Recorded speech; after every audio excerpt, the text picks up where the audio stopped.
boogie shuffle, you know, when it's done right, it just makes you want to start moving. And it's been doing that, wow, since at least 1936. That's when Robert Johnson cut Sweet Home Chicago. Now, he was playing acoustic guitar in a different hand position, all that kind of stuff. We don't worry about that. But what he had done is he took the piano boogie woogie pattern, figured out how to put it onto the guitar, and the rest is history. You go to a jam session, if a guitar player only knows one rhythm, that's the one they know. However, in my experience, most players don't really play it particularly well. There are a few key ingredients, I'll give you 5 of them, that'll make you a better boogie shuffle player, and by extension, a better rhythm player, and beyond that, just a better player in general. Start with this. This is the engine that's driving that train as it rolls down the track. What's the drummer doing?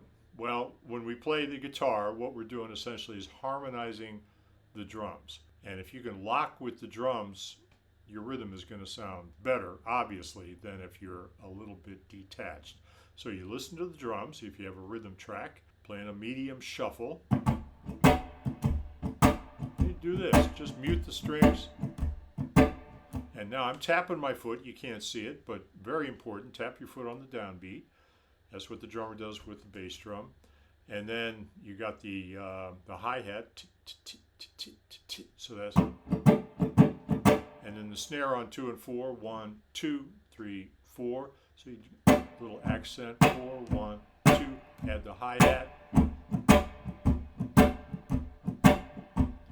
Yeah, that's the essence of it. Start with the drum beat before you play anything else. Then everything that you play, if you capture that rhythm in your right hand, you need a loose right hand, and you snap it, flick it to get those accents nice and controlled, relaxed, alternate stroke, you're in good shape. Okay, step 2, fret the chords.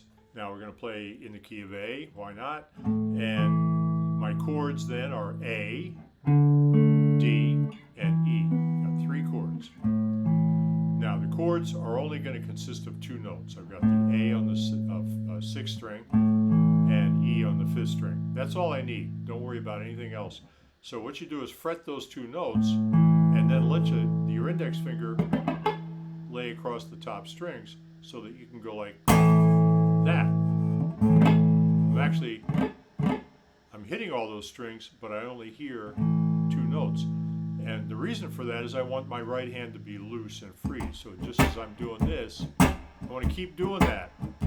So that means my left hand has to not only fret the notes, but mute the notes that I don't play.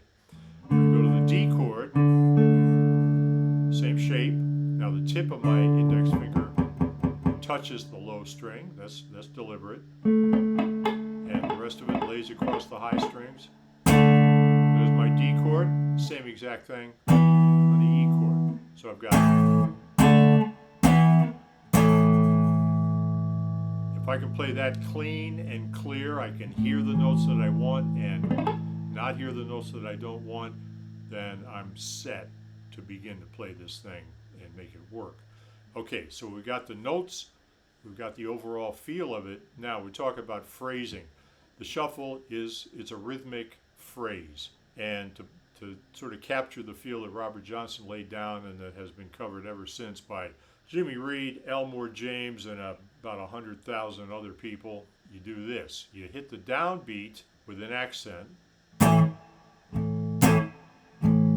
Right now I want my right hand loose, so I hit that downbeat with some authority. You hit it with an accent, and then you release the pressure in your finger so that it mutes. What you don't do, you don't play like that. Palm muting, no. You don't want that. You want this. Open up the sound of the instrument. So you hit it with authority, and the way you stop the notes from ringing is to release the pressure in your fretting hand.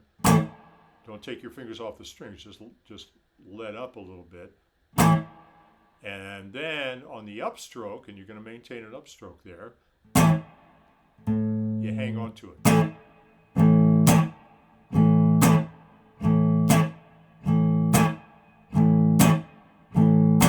Right? Do the same thing on each of the chords. So if I start to play now through the 12-bar progression. 2,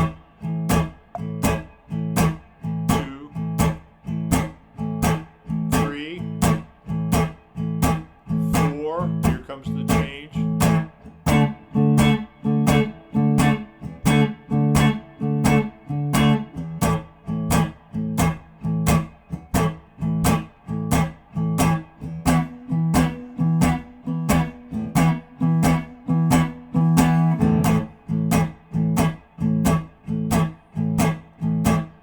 There you go. So same feel, same technique on each chord, on each beat. It's like a clock. So short, long, loud, soft. Get those arranged properly. You got your fingering, you got your engine, you got the phrasing. Now, the next step to make it sound like a boogie shuffle is add your little finger. So you got to stretch that note up there. Sometimes that's tricky, but it just takes a little practice. If it's really hard, try playing higher on the neck. Pick a key like D, where the strings are, or the frets are closer together. But key of A, you reach up there. What you want to do is fret the, in this case on the A chord, fret the 5th string, but nothing else. I don't want to hear that, right? I want to hear just those 2 notes, and again, everything else muted. So you kind of tilt your little finger up slightly so that it touches the 4th string but doesn't fret the 4th string. Keep it up there for the whole beat.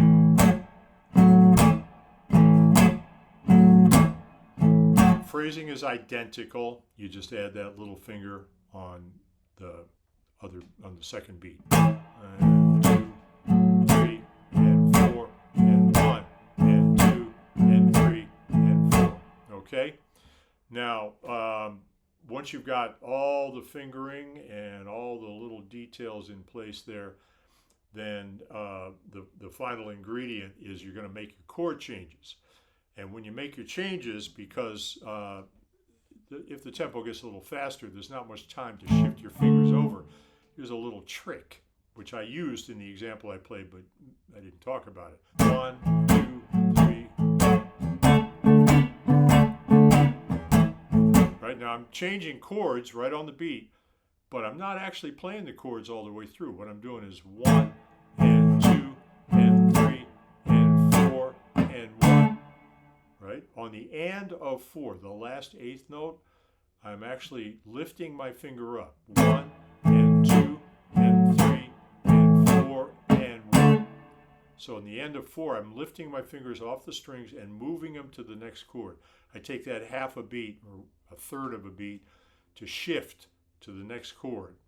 And then I can hit that on the downbeat. So 1, 2, 3, mute. Same thing there.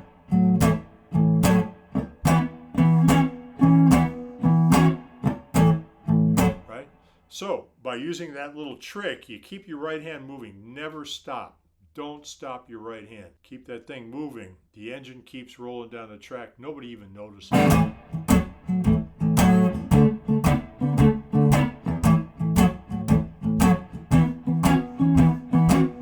Right? Now I'm playing through the changes sort of as an exercise to practice shifting from chord to chord.